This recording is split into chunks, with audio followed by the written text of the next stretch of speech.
Selamat pagi Kakak Asdos dan pagi. Sekarang saya akan menjelaskan sedikit untuk acara keempat, praktikum acara keempat ini pengenalan pupuk, transportasi air pada tumbuhan, dan hidroponik sederhana. Nama saya Karasata Sapniko MPM 19080008 untuk praktikum fisiologi tumbuhan kelas B. Nah, untuk tujuan dari praktikum kali ini adalah mengamati aneka jenis pupuk, mengetahui prinsip hidroponik sederhana, kemudian membuktikan adanya transportasi pada tumbuhan. Nah, pertama pupuk adalah zat atau unsur hara yang diberikan pada tanah untuk meningkatkan kandungan unsur hara yang pertumbuhan tumbuhan. Pupuk dibagi menjadi pupuk organik, dan ada pupuk organik, pupuk anorganik, dan pupuk hayati. Pupuk organik adalah pupuk yang sebagian besar berasal dari bahan organik. Pupuk anorganik adalah pupuk rekayasa kimia, sedangkan pupuk hayati adalah pupuk yang terdiri dari mikroorganisme di dalamnya. Ya, pertama ada pupuk TSP memiliki ciri fisik berwarna abu-abu dan berbentuk butiran. Terus pupuk KCl memiliki ciri fisik berwarna merah. Pupuk ganda CDB memiliki ciri fisik serbuk berwarna merah muda. Pupuk ganda CDD memiliki ciri fisik serbuk warna hijau muda. Kemudian pupuk M memiliki ciri khas fisik yang berbentuk cair dan memiliki warna coklat kekuningan. Kemudian ada pupuk urea yang memiliki ciri fisik yakni berbentuk butiran berwarna putih. Kemudian ada pupuk kompos yang memiliki ciri fisik berbau tanah berwarna coklat kehitaman dan berbentuk tidak beraturan. Kemudian transportasi tumbuhan adalah sistem pada tumbuhan yang berfungsi untuk mengambil atau mengeluarkan zat ke seluruh bagian tumbuhan. Kemudian kita akan mengetahui hidroponik adalah cara budidaya tanaman tanpa menggunakan tanah, di mana biasanya penggunaan wadah dengan air yang bercampur dengan pupuk mikro dan makro. Prinsipnya adalah tanaman ditanam pada media bukan tanah, kemudian menggunakan air yang mengandung nutrisi bagi tumbuhan. Keuntungan hidroponik yakni produk bersih dan higienis, ramah lingkungan, pertumbuhan, serta kualitas panen dapat diatur, masa tanam singkat, biaya operasi murah, dan hemat tenaga kerja. Kekurangan hidroponik kayak ini modal awal yang besar sangat berpengaruh pada kondisi pupuk, pH, dan suhu. Unsur hara pada sumber nutrisi yang diperlukan untuk pertumbuhan tumbuhan dapat disebut juga sumber makanan tumbuhan. Unsur hara digolongkan menjadi dua, yaitu esensial dan esensial. Kemudian unsur hara esensial adalah unsur yang keberadaannya tidak boleh digantikan. Contohnya sulfur, Ca, P, Fe, dan lain-lainnya.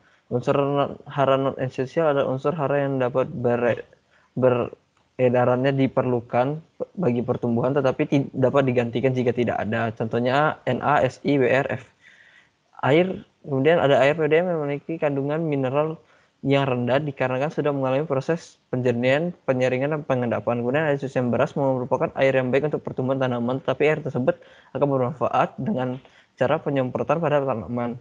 Cuman cara kerja di sini ada 3. Itu pertama ada pengenalan pupuk, di mana pupuk KCl, TSP, ganda CD B dan D, kompos, EM4 dan urea disiapkan. Pupuk diamati bentuknya, warna dan bau. Hasil yang didapat dicatat ke dalam tabel. Selamat pagi Kakak Asdos dan Pak Ki. Hari ini saya akan menjelaskan sedikit cara kerja untuk hidroponik sederhana. Di sini kita membutuhkan yang pertama adalah menanam bawang merah. Jadi kita membutuhkan bawang merah itu sendiri. Kemudian kita juga membutuhkan 3 botol bekas yang sudah dipotong bagian atasnya dan dibuang tutupnya untuk ditaruh terbalik di atasnya. Kemudian kita menyiapkan untuk air. Di sini ada air cucian beras yang sudah direndam semalaman, kemudian ada air mineral serta air keran langsung dari air PDAM. Nah, sekarang kita tinggal mulai dari memotong bagian ekor atau bagian bawah yang ada dari bawang merah, dipotong sedikit, kemudian di bagian atasnya juga dipotong sedikit.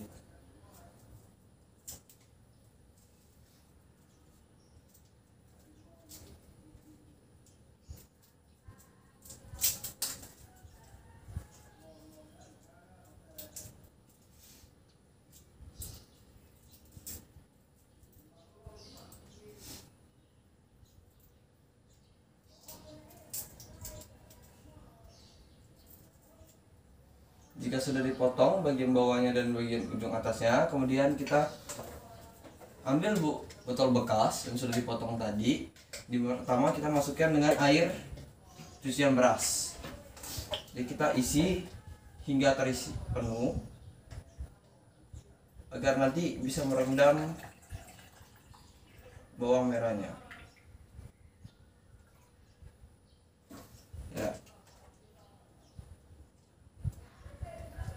kurang lebih seperti segini. Kemudian kita masukin bawangnya, bagian yang ada bekas potongan akarnya diletakin. Nah, kemudian pelakon pertama sudah selesai.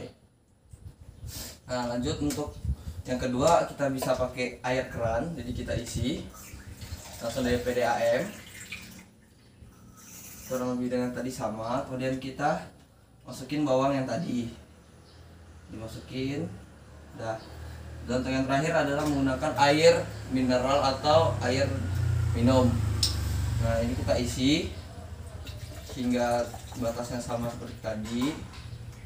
Setelah itu kita masukin bawangnya. Jika sudah, kita tunggu selama 3 minggu. Selamat pagi Bapak, dan sekarang saya akan menjelaskan cara kerja untuk pergerakan air pada tumbuhan. Nah, bahan yang diperlukan di sini adalah sawi putih, kemudian ada 3 wadah, air, dan 3 pewarna makanan yang berbeda warna. Cara kerjanya seperti ini. Pertama, 3 helai ini kita buang dulu pangkalnya sedikit. Kita buang pangkalnya sedikit. Udah, kemudian kita ambil pewarna makanan. Kalau bisa menggunakan tetes, karena di sini saya menuang, jadi sekiranya aja, secukupnya saja. Pertama saya menggunakan warna kuning tua. Kita aduk. Kemudian ada warna merah.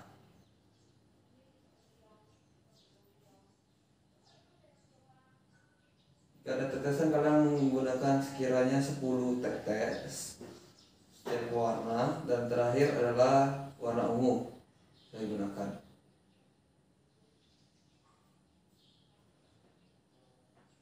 Nah, jika sudah, masukkan setiap ini masing-masing satu.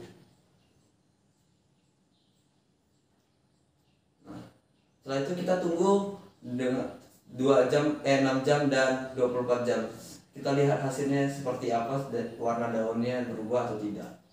Hasil di sini ada pada tabel 1 itu hasil pengamatan pupuk, kemudian untuk tabel 2 ada hasil transportasi air pada tumbuhan menggunakan sawi putih, kemudian ketiga ini hasil hidroponik dengan bawang merah menggunakan 3 jenis yang berbeda, yaitu air minum, air PDAM, dan air cucian beras. Nah, pembahasan pertama, berdasarkan tabel 1, produk pupuk TSP memiliki warna abu-abu dan berbentuk butiran, hal ini sesuai dengan teori Dellingen dan Marsono, di mana pupuk TSP memiliki warna abu-abu berbentuk butiran. Kemudian produk pupuk kaca memiliki warna merah dan bentuk butiran kristal, hal ini sesuai dengan teori dari Turbos 2000, pupuk kaca memiliki warna merah. Produk pupuk ganda sili B memiliki warna merah muda dan berbentuk serbuk, hal ini sesuai dengan teori diamin. Pupuk ganda sili memiliki serbuk berwarna merah muda. Produk pupuk ganda sili D memiliki warna hijau muda dan berbentuk serbuk, hal ini sesuai dengan teori diamin 2014. Pupuk ganda sili B gubuk sama ganda sili D yakni serbuk warna hijau muda. Produk kompos memiliki warna coklat dan berbentuk tidak beraturan, hal ini sesuai dengan teori dari Kulmalasari dan Zulaika 2016. Pupuk kompos memiliki ciri fisik berbau tanah, berwarna kecoklat hitam dan berbentuk tidak beraturan.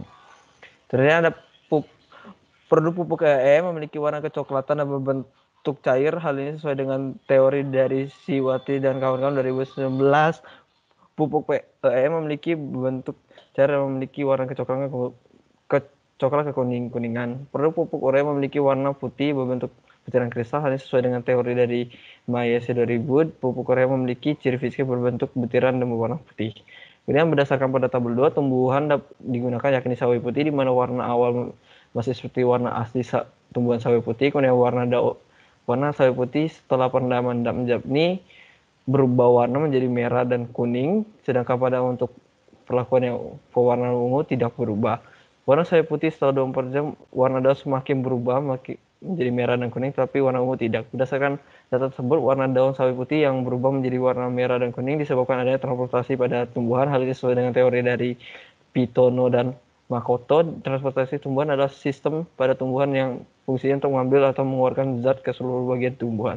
Dan sawi putih yang tidak berubah menjadi tidak berwarna disebabkan karena tidak adanya sistem transportasi tumbuhan. Hal ini sesuai dengan teori dari Makoto 2012. Sistem transportasi tumbuhan berfungsi untuk mengedarkan zat ke seluruh bagian tumbuhan. Kemudian berdasarkan pada data pada tabel 3, hasil hidroponik bawang merah dengan air minum pada minggu pertama dan kedua yang ini bertumbuh, sedangkan hasil hidroponik bawang merah dengan air PDAM atau air keran pada minggu pertama dan kedua yakni hanya bertumbuh pada bagian akar, sedangkan hasil hidroponik dengan bawang merah dengan air cucian beras pada minggu pertama dan kedua yakni tidak ada pertumbuhan. Hasil hidroponik minggu ketiga tidak ada dikarenakan waktu penanaman yang tidak cukup. Berdasarkan data di atas diketahui bahwa adanya pertumbuhan dengan air minum dan air keran, tapi air keran hanya bertumbuh pada bagian akar. Hal ini dikarenakan air PDAM atau air keran sudah mengalami proses penjernihan sehingga kekurangan kandungan mineral. Sesuai dengan teori dari Rajat 2016, di mana air PDAM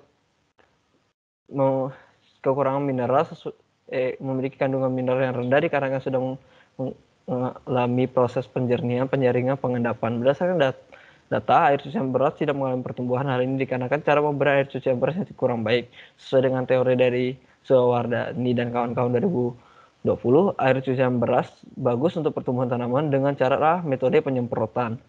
Kesimpulannya, pupuk yang diamati pada kali ini ada pupuk TSP, pupuk KCL, pupuk ganda sili B, pupuk ganda sili D, pupuk EM4, pupuk kompos, dan pupuk urea. Prinsip hidroponik sederhana yakni penanaman tanaman dengan medium bukan tanah di mana unsur hara di bawah air. Adanya transportasi pada tumbuhan dapat dilihat dengan perubahan warna daun sawi putih dari putih menjadi warna merah dan kuning. Nah, ini ada daftar pustaka yang saya gunakan. Sekian dari pemaparan materi saya. Terima kasih.